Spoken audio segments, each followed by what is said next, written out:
The Mannin Line with Andy Wint. Andy Wint, the nation's station, Manx Radio.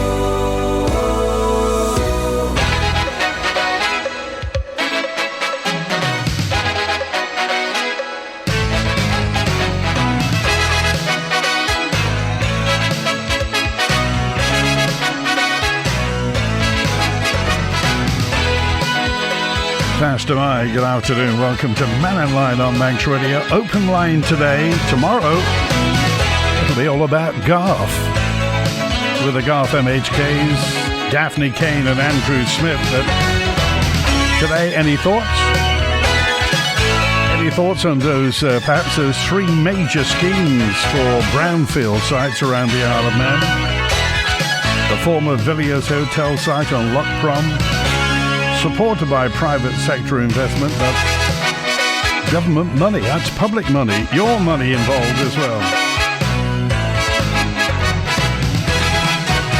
And anything else you want to chat about, just to reiterate the situation regarding the steam packet, and that is that the 2 o'clock Mannin to Liverpool is going based on the current forecast, but she'll now be going at 3 o'clock this afternoon, as it's hoped that things kind of calm down in the North Irish Sea.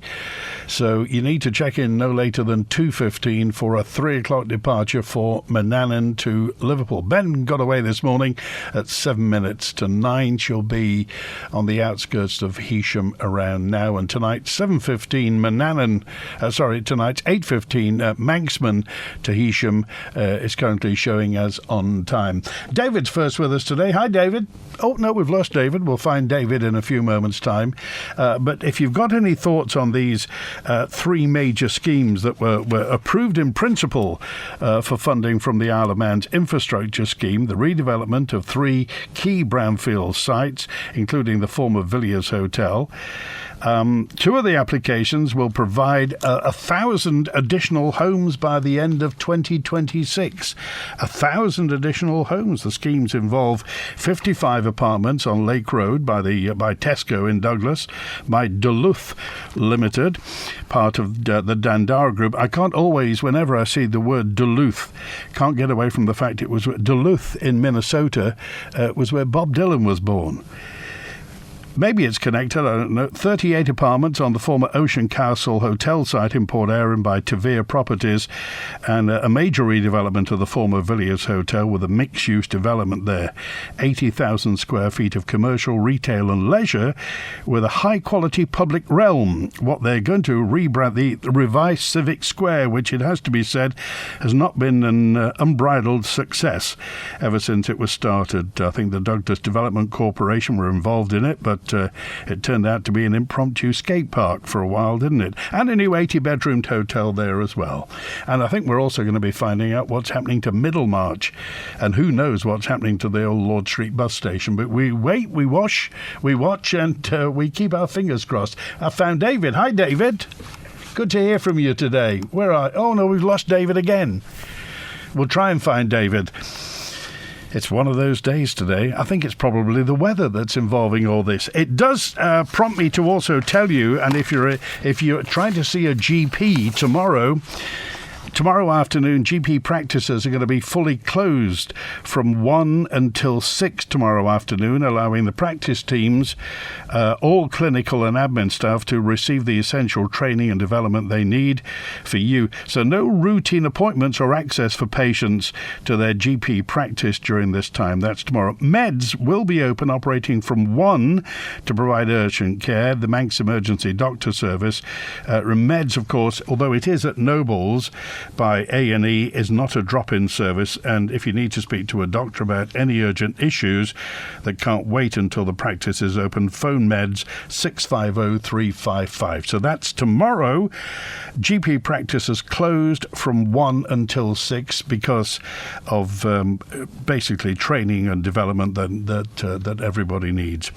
So that number again for Meds is 650 355. And third time lucky, David. Hi, Andy. Crikey.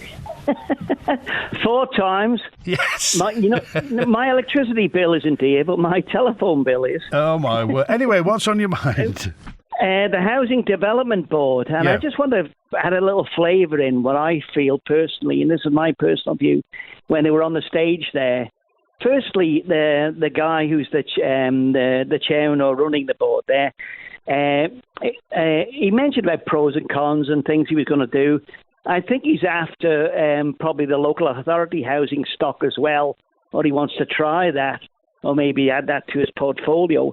But the concern I had was he also mentioned too shareholders. Now, I thought the shareholders were Treasury, and that's the way, if it's going to happen, a little way it should be. But I got a feeling there he was looking at it as a business for himself, or a business for the other people that's on this board. And my concern is where are we going to get all the builders to do all this work? We used to, and it was a good way of doing it. We used to drip feed into the building industry when they were quiet, and then we were turn the tap off a little bit when we were doing too much. And we probably only got 6 major builders now on the island, and one of them's tied up. Yeah, and you wonder, I mean, this Manx Development Corporation, and I don't want to keep on banging on about it, but it has been created by Treasury. Government have created this new company operating at arm's length from the sole shareholder, which is the Treasury, making this long-term contribution. So it's basically a state-run operation. So, how is this going to fit in with private developers on the Isle of Man? And I think it's been brought up before. Where do they stand on planning? Well, that's the issue I have all the time.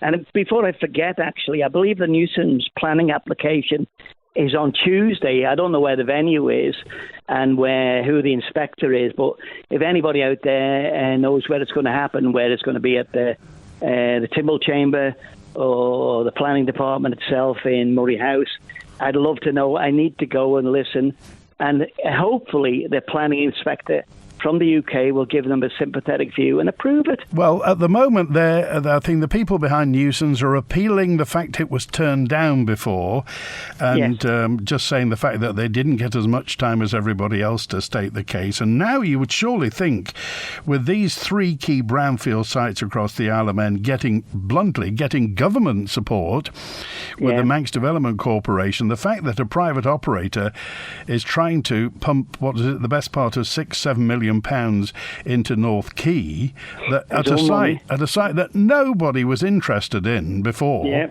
you just wonder what's going to happen. Yeah, and I do feel for the developers on the Isle of Man, and maybe you think that's strange coming from me, but you have to give them a fair crack at the whip.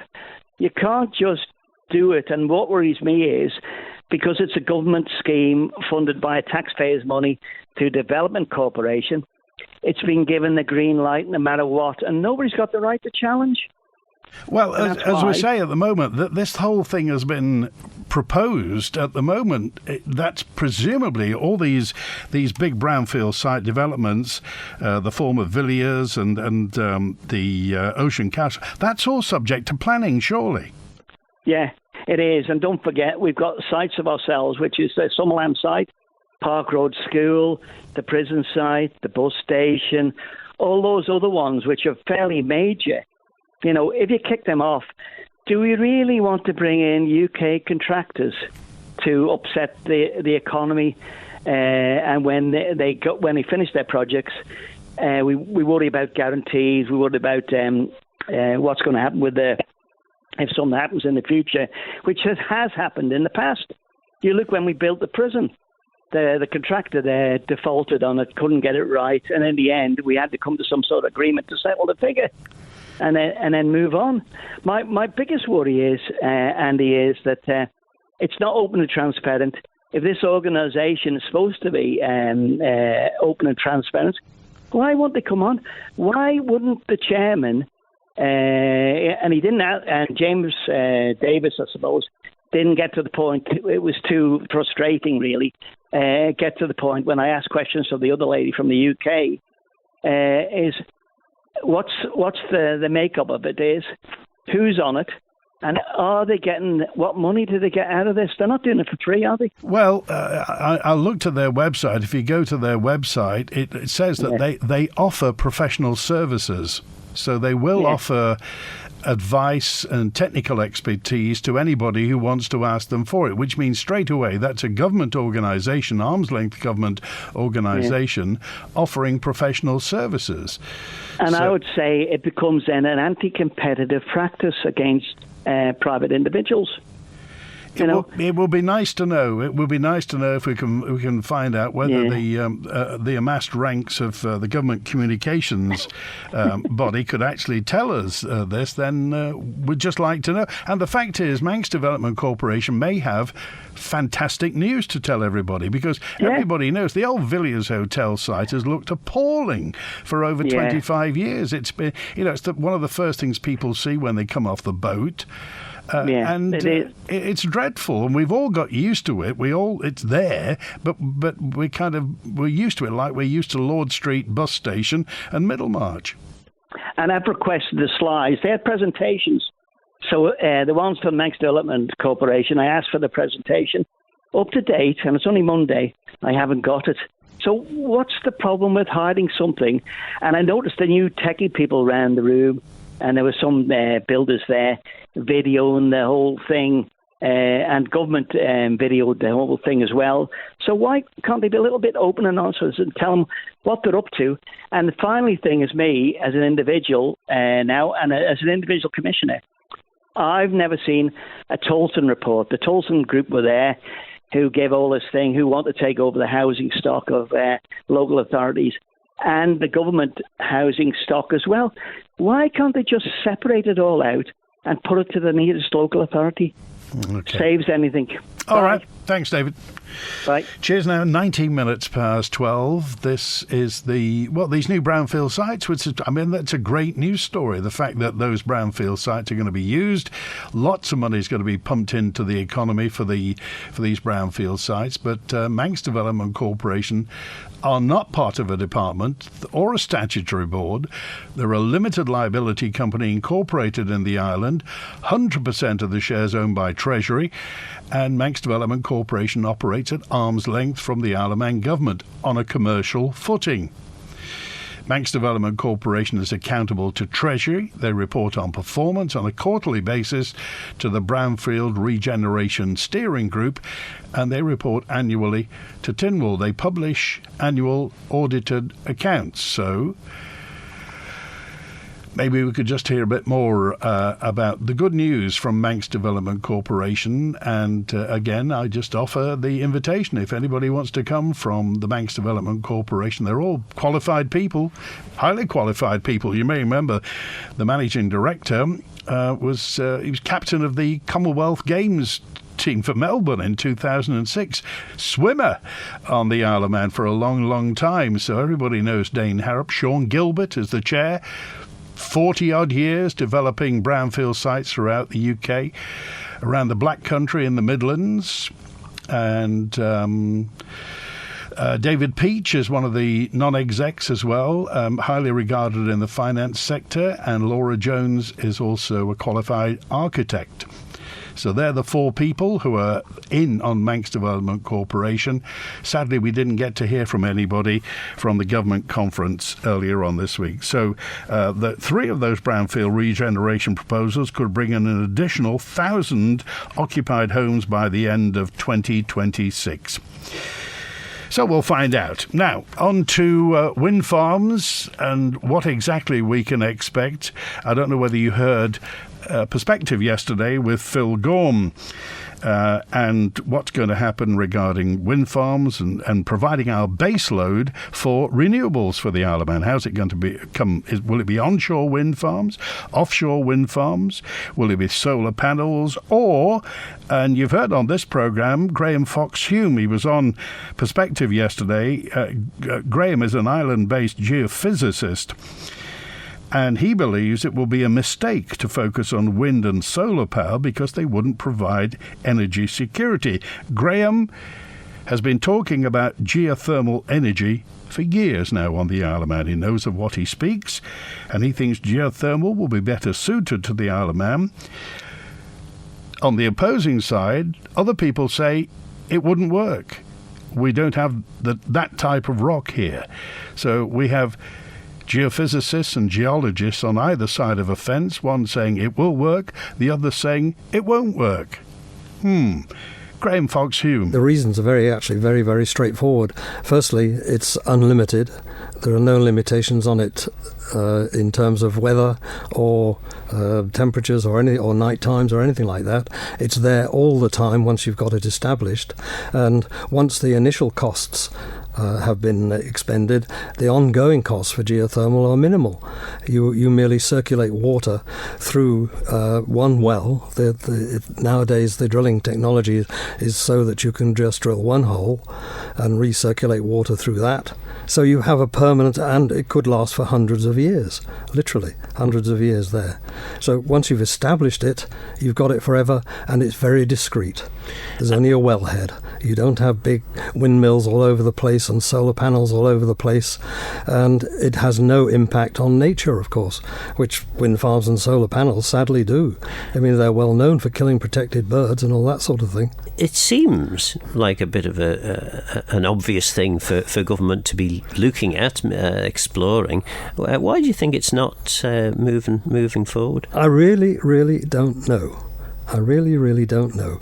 The whole bias at the moment in energy has been wind farms and solar panels, and it's just a huge mistake. These things do not provide the electricity and the security that you need. You know, when the sun ain't shining and the wind ain't blowing, you're not getting any sunlight and you're not getting any electricity or any wind. It's just frightening. But presumably, I mean, if you connect to the UK grid, which is one of the proposals that's being put forward by government, I think by 2029, the MUA hopes to have a second interconnector. Surely, to goodness, the load is shared around the whole grid, and somewhere in the UK it's going to be sunny or windy. You would think. Well, you'd think, yes, but where's the security in that? The problem with the point of having it here on the island, 100% available to you, is very, very seriously secure. This is my main point about all this. It's unobtrusive and it's totally secure. Graham Fox-Hume talking about geothermal energy on the Isle of Man, and we've heard arguments for both sides. Now, if there is a possibility that this could work for the Isle of Man, do you think it's something that we should try? Should we pump some public money into it, your and my money into it, and see whether or not it is going to work? And if it doesn't work, at least we tried. It may be, some people say, throwing good money after bad. But what do you think? That was Graham Fox-Hume talking yesterday, and that programme's also available to listen again at manxradio.com as a podcast as well. We need a mix of energy sources, says Richard. I like the idea of geothermal, but we need to be realistic. Pulrose has got a capacity of 135 megawatts. A 50 megawatt geothermal plant in Ethiopia is costing $260 million. They're drilling 12 holes. Similar size plant in New Zealand spread over 7 square kilometres. If people don't like the look of wind turbines, they could hate the prospect of the building of this plant as well, said Richard. We need a mix of energy sources. It's a gamble, but then again, everything is a gamble at the moment, isn't it? And if we are locking ourselves into that target, then we need to get there at some point. Ex-Villiers hotel site needs a promenade aspect to match the existing building and the original plan, so it looks a bit like a cruise liner. Anything else will mean a loss of a potential landmark building, says Peter. Certainly when they're built, there used to be the old RBS building. Now it's, I think, Conister Bank are in there and Lloyd's Bank are in there, but it does look like the deck of an ocean liner if you're looking at it from the sea terminal. So we'll see what happens. So a much needed hotel for the south in the Golflings. What's happening to that if everything else is being built? Well, that's a Dandara site, isn't it, John? So really, I think the ball is in. Well, it's in planning at the moment, as much is in at the moment. So we'll see what happens for the golf links, that much-needed hotel. When will the geothermal supporters on the island look at the only deep-bore hotel at Britain at Redruth in Cornwall? The site was first looked at back in 2009. It's taken 14 years to drill 2 boreholes, both just over 5 kilometres deep, and another one 2.5 kilometres deep. So far, it's cost £30 million of UK money and a European grant. That doesn't include the plant above the ground to produce electricity from steam, which is expected to run to tens of millions to build, not due to start being built to 2025. In the end, it's going to produce 10 megawatts of electricity, and will need 10 times that to be carbon neutral. At that rate, it could cost 50 to 100 million for one geothermal on the Isle of Man, with the cost being 500 to $1 billion here, which will mean massive rises in electricity bills. So that's Dick's view. Well, thank you, Dick. At the moment, we don't have any figures, do we? We've not, as far as I'm concerned, I think we've invited anybody to take a look at the Isle of Man and do some figures. Now, we know what figures mean, but we do need to know the potential size of it, the size in physical terms, but also how much it's actually going to cost us. Remember, if it does work, the electricity is quantifiable. We know, you know how much it's going to cost, because the ongoing running costs of a geothermal aren't near, let's just say, the decommissioning of onshore wind farms, offshore wind farms. So you have to weigh everything up, and at the moment we don't quite know. How can we trust the government to use our money as the policy agenda on development states? Look what they did with the horse tram funds. Still looking, says Crystal. We have a new white elephant ship. That's 775's view on this, and now they're selling the Ben. Well, I think they're looking at the possibility of selling or leasing the Ben to help our Scottish friends out. The Ben McCree is our best ship, and we need it. We're stranded on the rock with a few fishing boats left as a backup for escape. Your view? Thank you, Crystal, again.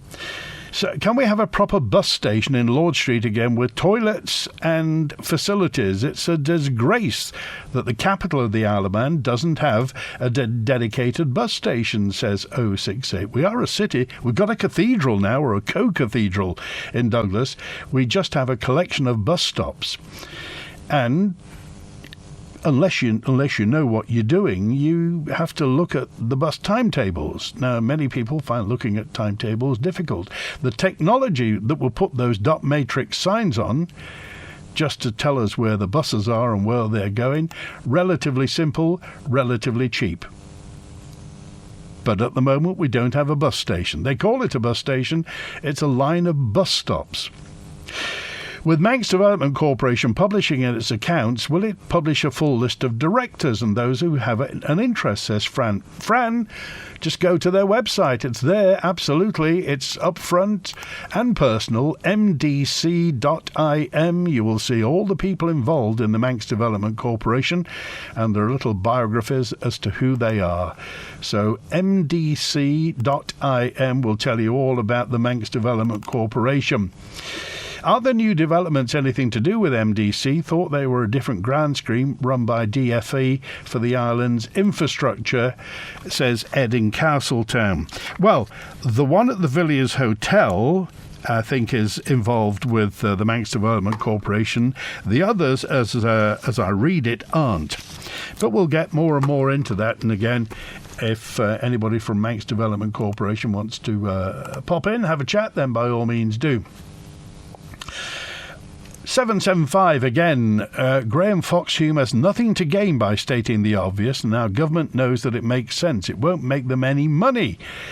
Perhaps this deal was done long ago And, well, that's certainly Mr. Fox Hume is not involved financially in this. It's just that he's been a geophysicist for all his working life, worked in the fossil fuel industry and has been involved in basically exploiting geological reserves. So he knows all about rock and he knows about drilling.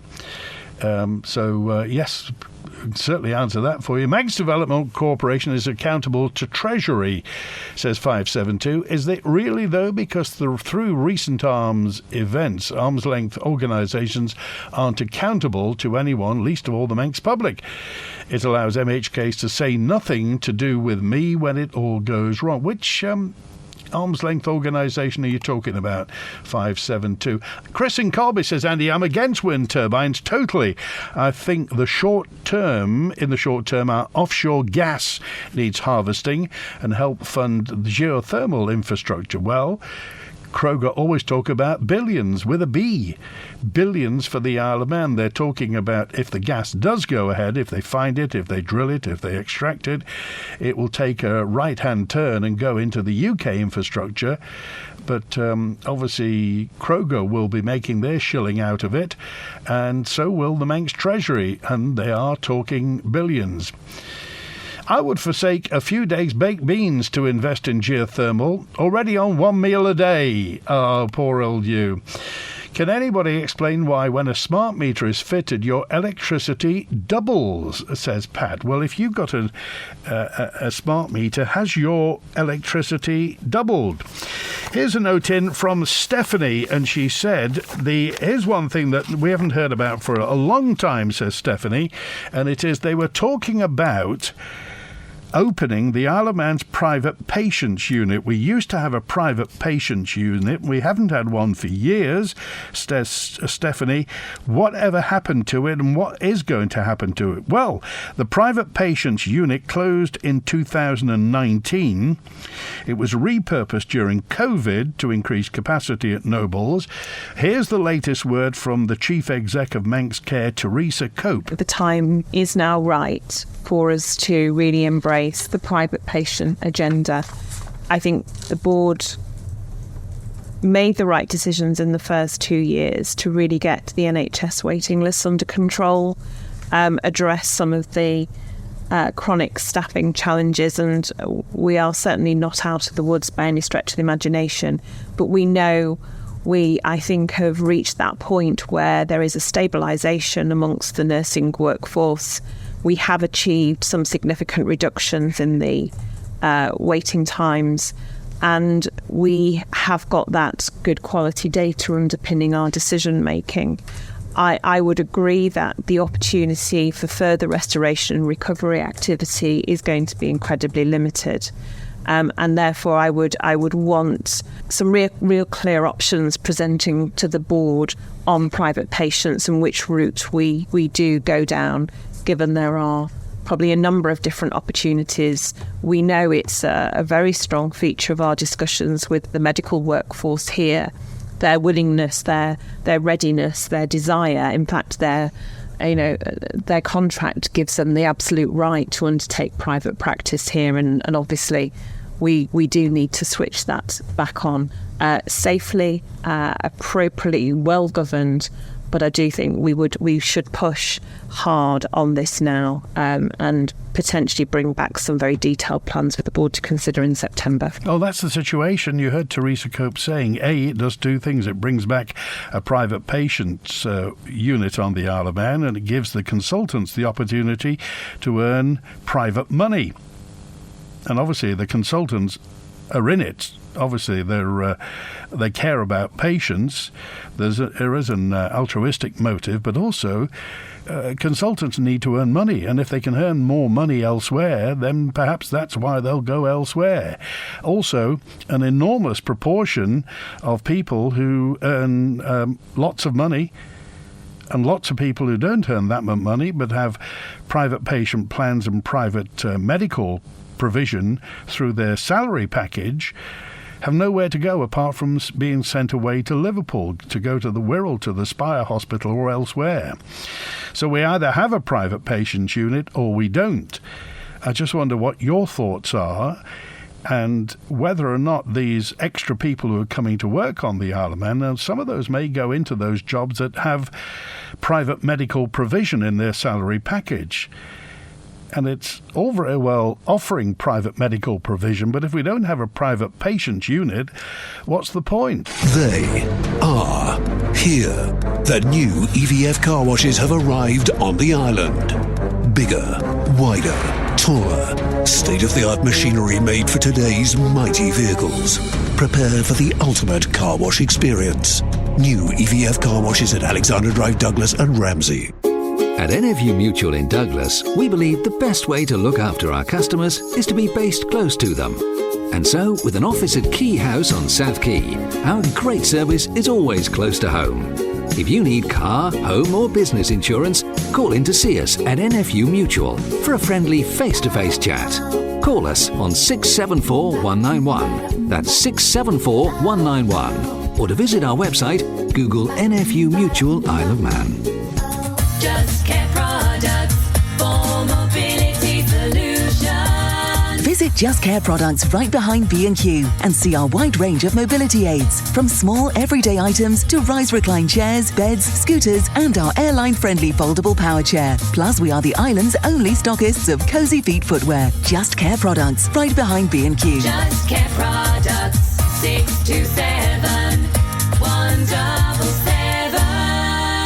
Book now for Joseph and the Amazing Technicolor Dreamcoat at the Gaiety Theatre from October the 8th to the 14th. With a cast of local favourite stars, this feel-good, joyous musical is suitable for the whole family. Packed with fun, uplifting songs and dances, with hundreds of beautiful costumes, and many of the island's most talented trained children. Don't miss the Christine Wilde Theatre School and Rachel Wilde Performers Studios, Joseph at the Gaiety Theatre this October. Get ready for another winning weekend on Manx Radio. And this weekend, you can win a set of motorbike tyres up to the value of £250 from H&H Motorcycles. The one-stop source for everything bike at hhmotorcycles.im. Visit manxradio.com and answer the competition question for your chance to win. You can enter as many times as you like. Then make sure you're listening to Manx Radio Breakfast on Monday morning when we'll be announcing the winner. Make this your winning weekend with your nation station, Manx Radio. The Mannin Line with Andy Wint. 21 minutes before 1. Julian's on. Hi, Julian. Hi, Andy. Just listening earlier to what you were saying, I think somebody made a comment that it could be 500 million for a proper large installation of geothermal that would keep us going forever, basically. If we're going to start talking about the figures, then we need to look at what the deal on the table now is, I would have thought. And Mike Profit, who's been given the rights to the onshore turbines, according to what was said on the Paul Moulton show, he wants to put 125 turbines on the island. So 125 turbines, the Erie Stain ones work out at 8 million each. So you've got somewhere between 800 million and a billion to put the turbines that Mike Profit is talking about on the Isle of Man TV channel. You've then got interconnector, I would imagine, and the ARUT report is talking about minimum cost 2020 prices of 585 million to nearly 900 million. So you can say somewhere between $500 million and $1 billion. So there you're up to somewhere around about 1.3, 1.4 billion. And then you've got battery backup, which according to the chap who's from the company that supplied Manchester with a battery solution, that's $1 billion for every day that you want to hold the island up in the event that everything else failed. So from what I can see, we're talking somewhere between 2.5 and 3 billion to go down the wind route. I think you're right to bring figures out, because the more we as the public know what the figures are, because when anybody mentions hundreds of millions of pounds, people are liable to shy away because it's hundreds of millions of pounds. But you have to factor in how long the facility is going to work for and what it's going to do. And I think we need to know. We have have to have transparent figures as to what onshore wind's going to cost us, offshore wind's going to cost us, what the implications are for Kroger, and obviously as far as geothermal. So there's the, if you like, the pecuniary cost, the financial cost of what, and obviously in the fact that politics and ecology and the green agenda is all mixed up together in terms what it's going to do for us in terms of politics. And obviously everybody talks about reputational damage of Kroger going ahead to us and what that will mean to international companies on the Isle of Man and their particular, whatever they're signed up to regarding the future of the green agenda. So everything's mixed together, and I think the more information we get out there, the more facts people know, then everybody can make a judgment as to where they sit. Well, from what I can see, the conservative estimate by the time you're done and dusted will be 5 times more expensive than a geothermal unit that will supply the island permanently with 24/7 baseload. And the question still remains, what happens when the wind's not blowing? I mean, are we going to rely on expensive electricity coming in from the UK, who are going down the net zero route? I mean, Rishi Sunak has delayed things, but then it's the elections next year, isn't it? And then he's going to push forward to the net zero 2050 target.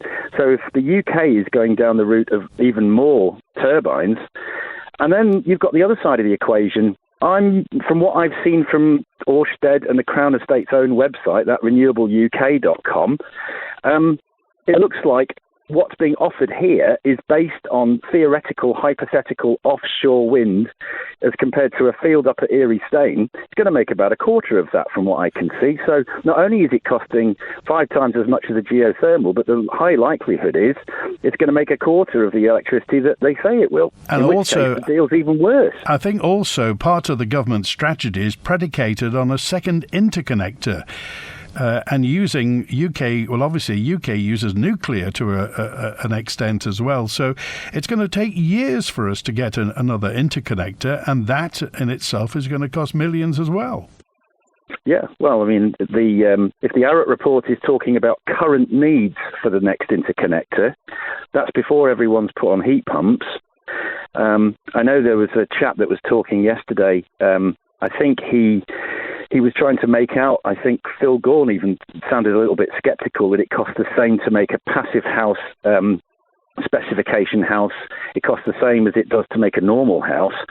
But then, you need specialist triple glazing windows, you need underfloor heating throughout. Imagine how much pipe work and subfloor work you need to put underfloor in every room. You've then got to pipe every room individually to a manifold.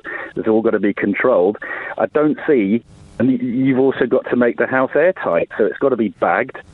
All those things, I don't see. I think that's probably the real reason why builders are not building everything to passive house spec, because it's going to cost 4 to 6 times more than what you spend on a normal house. Well, being an island, we don't have, the weight of numbers. We don't have the critical mass of population that can, that will guarantee us income in the future where things like that are concerned. So we have to get this right, Julian. The government has to, and this is essentially a 50-year plan, of switching people to another form of living. So we have to get it right. We can't be, going down one road and finding it's wrong in 5 years and have to reverse and go up the other one. Yeah, and another thing occurs to me is if you start forcing all new houses to be fitted to heat pumps, that means that gas boiler and oil boiler manufacturers, they will start to sell less, won't they? Because they also sell to the new housing market.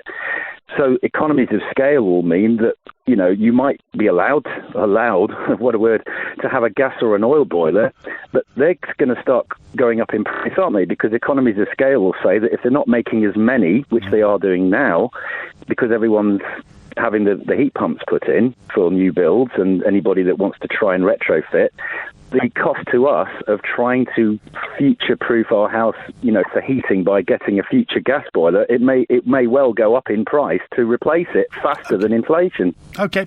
All right. Thanks, Julian. Thanks, Andy. All right, it's 14 minutes before 1. On to another subject, and if you're hungry, have a listen to this. UCIOM's Training Restaurant is reopening following the summer break, and it's got a new name. It's called Oaston. It used to be Chris Stories. The restaurant, which is at University College's Homefield Road campus, is the training environment for their hospitality, catering and food services students. Now, it reopens a week on Wednesday for lunch, and the students are going to be hosting themed meals, including a taster menu November, April and May, Christmas menus in November and December, Italian, French and Indian in January, February and March. Now, of course, if you've ever been to the restaurant, the training restaurant at University College Isle of Man, you'll know the food is terrific, and it's served by people who are training in the whole industry, so that they get the training, you get the food. If you want more information, prices start for $12.50 for a 2-course lunch, and more information you can book it on 648-200. That's a week on Wednesday. The training restaurant reopens. It's now called Oaston at University College Isle of Man at Homefield Road. Telephone number again to book a table is 648-200. Tell them Andy sent you. This is my happy place. Don't we all have a favourite place? A place we come to relax, plan, dream and invest. With HSBC's online investment platform, you can invest in hundreds of funds anywhere and get 50% off upfront investment fees. Invest in what makes you happy from just £50 per month. Terms and conditions apply. Visit us online today. HSBC, opening up a world of opportunity. Investment involves risk. The amount initially invested may not be received back. HSBC Bank PLC Isle of Man branch is regulated by the Isle of Man Financial Services Authority. Offer ends 30th of November 2023. Spectrum Windows. If your house needs a new look and your windows let in rain, keep those cold breezes out and make it look like new again. Spectrum Windows, Spectrum Windows. Quality through and through. Great work guaranteed to you. Spectrum Windows, Spectrum Windows. Spectrum Windows. The Ramsey Garden Centre sale is now on, featuring a huge range of garden items at vastly reduced prices. Don't delay. Grab a garden bargain now. There has never been a better time to visit Ramsey Garden Centre. Open 7 days a week on Albert Road, Ramsey. Whether you like live music, theatre, film, or running around in circles pretending to be a superhero, you'll love Villa Gaiety. With Dragon's Castle Play Area, Broadway Cinema, Gaiety Theatre and the Villa Marina. Check out the upcoming events at villagaiety.com or call 600 555. Villa Gaiety, the island's premier entertainment venue. Fiery question and answer sessions, presentations, many people dressed in corporate garb and many an empty chair. That's the 2023 Isle of Man Government Conference in a nutshell. But if you want to hear more, including the latest from onshore renewable energy plans, housing associations and Manx Care's plan to try and improve integrated healthcare, tune in to Agenda with me, Lewis Foster, in place for Phil Gorn tonight at 6 o'clock. Available as a podcast afterwards at manxradio.com. The Mannin Line with Andy Wint. And Lewis will also be singing I Was Born Under a Wandering Star. If you were there on Saturday, you'll know all about that. Good show, says Andy. Why weren't you on stage at the Centenary Centre? I'm just not talented enough, Andy. That's the reason. Endless free energy. We need a heat exchanger over Tynwald Chamber to collect all the waste heat from members. Ongoing talk and no action, says Andy. And thanks if you were they've packed at the Centenary Centre on Saturday night as well. I think they almost got to the end of that free barrel of Bush's beer. But thanks for that, and everybody did a fantastic job. It has been recorded. I'm assuming it's going to be going out at Christmas for the latest IM1 Almost Live. Bonzo's with us now. Hi, Bonzo. Hello there. Yes, stop mentioning food. All that delicious stuff that you were mentioning about the UCM restaurant and things. And I'm going to have to go on a diet next month in order to be able to put all the weight on back over Christmas. It's the human condition, Bonzo. It's the human condition. Absolutely. Get thee behind me, tempter. Get thee behind me. Stop offering me cream cakes. As for other things, such as June was mentioning, where do I begin? Because I'm repeating myself endlessly, but obviously I need to repeat myself again. Mr. Profit and his strange scheme to put wind turbines essentially the length of the Isle of Man, up on Snaefell, down on South Barrule, down South Barrule, in a nice big line. That will never happen. No, in no way in a million years will that ever happen. And the idea that the Isle of Man government would have anything to do with Mike Profit after his train wreck of a tenure at NUA, which of course gave us the MUA debt, that's just not going to happen. So I don't know how Julian has managed to get this strange impression that Profit has managed to get clearance to somehow cost the Manx taxpayer zillions of pounds, but that's utter rubbish. Going on then to to geothermal and such other things. And Orsted in particular. Now, the reason for Orsted is not the power it can generate, but the revenue it can generate, which is what I've been arguing all along. And if Julian wants to go and have a look again at the Crown Estate's website and see how much the Crown Estate is receiving in royalties for leasing the seabed, and that revenue, I think, has been foregone by the King in order for that to go into the Treasury directly. So that's money that now isn't really going into the Crown Estate. It's actually going full whack into UK taxpayers. So if what you say is if what you say is correct, Bonzo, why isn't the Manx government running like Usain Bolt towards this offer, so we can start making some money off of our seabed? Why aren't they in a hurry about it? Well, they could have done that but various people in DEFRA, including the Minister, Geoffrey Boot, were hell-bent on not doing anything. There was absolute inertia in government on this. And it's only by people like me, actually, so I'm hearing, phoning in a Mannin Line and repeating this again, that apparently the message has finally got through to Alf Cannon and others. That, this is a big load of money that's waiting for you, and you're just telling to go away, which is just ludicrous. Okay. And again, yep. Okay, I've got a dash, but thanks for that. Good to hear from you, Bonzo. I want to just try and cram Juan in if I can. Hi, Juan. How are you, Andy? Were you at IM1? I was at IM1. Were you at IM1?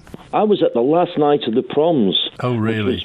Which was it was very good, actually. We were singing Land of Hope and Glory. I think there was more hope than glory this year. I can guarantee there was far more swearing at the Centenary Centre than there was at the last night of the proms. I'm sure there was. And just picking up quickly, I know we're short of time, just picking up quickly there on some things. We're still... I'm hearing Bonzo there talking about money. Surely it's got to be down to what we're going to get out of this. Not money, but are we going to be able to live our lives with the base load? I keep asking about this one question about base load, and everyone keeps avoiding this. Where are we getting the base load? If we're going to go down this energy route of electricity, and we're going to go down to heat source pumps, and we're going to electric cars, the base load couldn't cope with it now. If the base load is less with wind turbines, how are we going to cope? How are we going to live our lives without having energy blackouts? And no one's answering this question. I mean, I think one of your previous callers said, and that's logical and sensible, a mix of everything to help alleviate the fossil fuel business a little bit, and a mix of everything. But this ain't going to work as it stands at the moment with this technology that they're offering at the moment to give us the life that we've got. Okay, right, you're right. We are out of time, Juan. Cheers, Andy. See you later. Good to hear from you. I just want to clear things up about these new developments that are taking place and who is doing exactly what. Okay, Lake Road in Douglas, 55 apartments. That's Duluth Limited, part of Dendara. Ocean Castle Hotel in Port Erin is Tavere. The Loch Promenade development is Tavere, but that's also they're accessing government money from the Special Island Infrastructure Scheme. Manx Development Corporation are looking up Parade Street car park in Lower Douglas. They're the people also behind the former nurses' home in Douglas. It's nowhere near finished at the moment. And the Westmoreland Village, which is basically creating a large wodge of accommodation between Domain Road and Westmoreland Road. Nowhere near started at the moment. Anyway, that's it. Tomorrow, Daphne Kane and Andrew Smith. We're going for Garth tomorrow, thanks to Chris Quirk on the phone. WINT